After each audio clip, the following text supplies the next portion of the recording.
بسم اللہ الرحمن الرحیم۔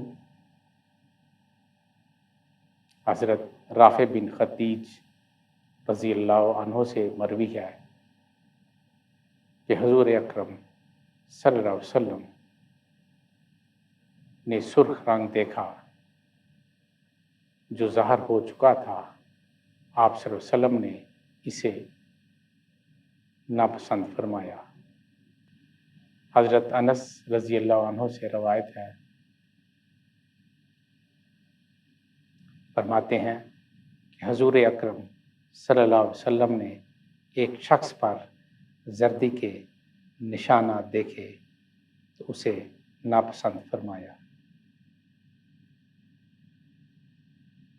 حضرت حسن رضی اللہ عنہ سے مروی ہے